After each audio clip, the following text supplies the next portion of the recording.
Desde que monto moto, básicamente he rodado por Madrid y las comunidades aledañas, básicamente el centro de España. Y decidí que quería cambiar un poco las cosas, así que me vine a Japón.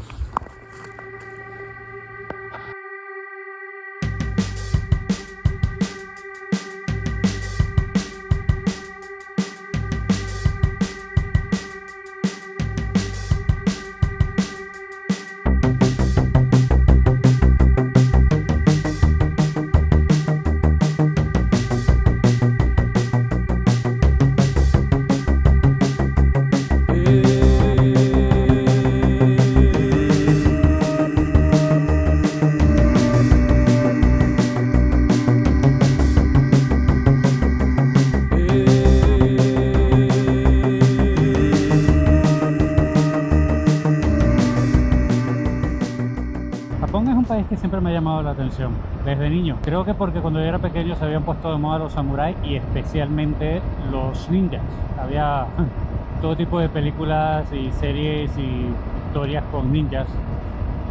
Me acuerdo de una que además era American Ninja, que era un americano estadounidense que se hacía ninja. A mí me encantaba la película y por supuesto las tortugas ninja. Tuve la suerte hace 10 años de ir por primera vez.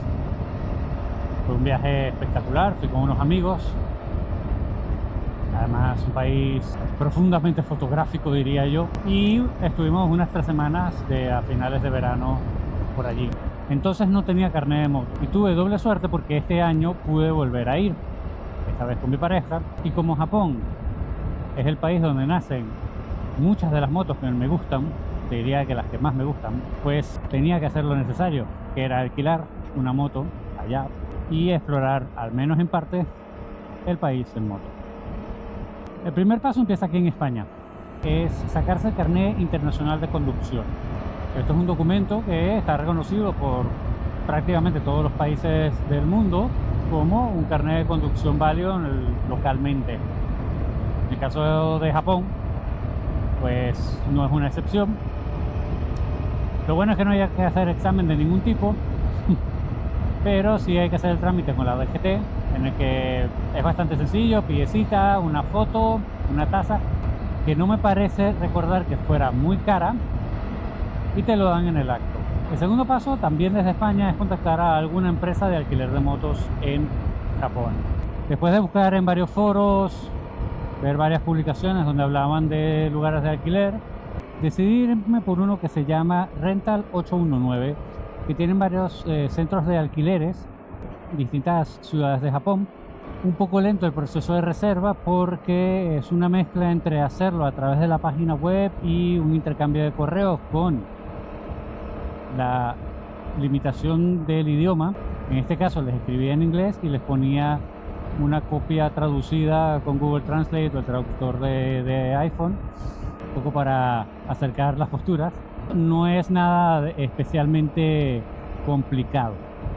Tienen además una selección de motos muy buena y ya después de haber vivido la experiencia lo volvería a hacer con ellos. La única desventaja que tienen es que tienes que devolver la moto en el mismo lugar donde la recogiste. No puedes, por ejemplo, alquilarla en Osaka y luego devolverla en Tokio, ¿no? Que sería ideal. Más allá de eso, el trato fue espectacular. Yo, por supuesto, para no ir muy lejos de casa, en ese sentido alquilé una V-Strom, pero una 6,5, para así además probar ese legendario motor que nunca lo había probado. Llegas allí, les dice que tienes la reserva, pero de los 5 empleados que había, ninguno hablaba ni inglés y mucho menos castellano, pero estaban preparados porque tenían un aparatito que era exclusivamente para traducir. Era una especie de mini teléfono inteligente, pero que no era teléfono, sencillamente era para traducir, y la traducción te la ponía tanto en voz como en texto. Una vez que gestionas la reserva estando allí, se esmeran mucho en que compruebes el estado de la moto, paso a paso. Van contigo con el aparatito este de traducción, que veas todo lo que está y uno aprovecha y le señala cualquier cosa que vea que puede estar fallando, o golpes, o ese tipo de cosas. Un momentito aquí en el mirador de Ángel Nieto. padre e hijo o hija, mola mucho. Una vez comprobada la moto, llega uno de los momentos más complicados de ir a hacer rutas en Japón viniendo de Europa, y es que conducen por la izquierda, como los británicos. Y era mi primera vez que tenía que hacer eso. Y no es exageradamente difícil, pero sí es verdad que requiere un ejercicio mental importante.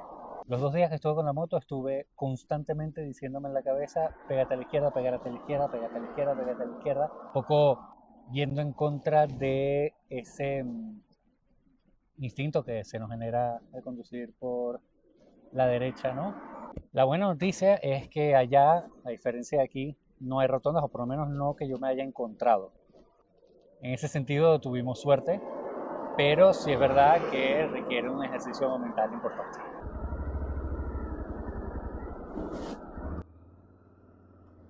Luego, una cosa que sorprende mucho, o por lo menos a mí me sorprendió, es que los japoneses no llevan prisa. ¿Qué quiere decir con eso? Los límites de velocidad son bastante bajos. Yo no recuerdo haber superado los 100 kilómetros por hora, y fue en una autopista, ni siquiera en todas. Y por ejemplo, por montaña, el límite era 40. En estas carreteras de un solo carril por sentido, 40 kilómetros por hora.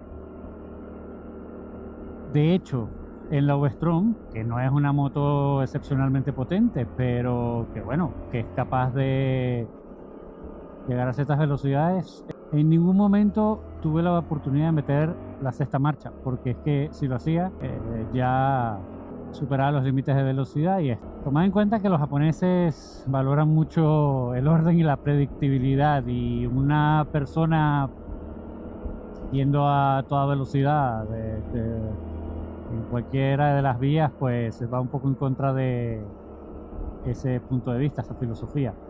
No recuerdo haber visto ningún radar. Nosotros de hecho quedamos con un colega que vive allí y nos comentó que por lo general hay pocos radares de velocidad. En ese sentido no me encontré ningún problema con eso, pero por supuesto respetando las normas locales, ¿no?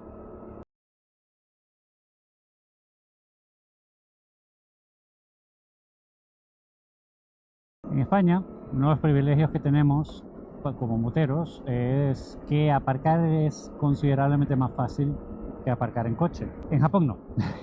En Japón, los japoneses quieren sus aceras despejadas para los peatones y a lo mejor uno que otro ciclista. Por lo que todo lo que sea aparcar en la calle es básicamente privado.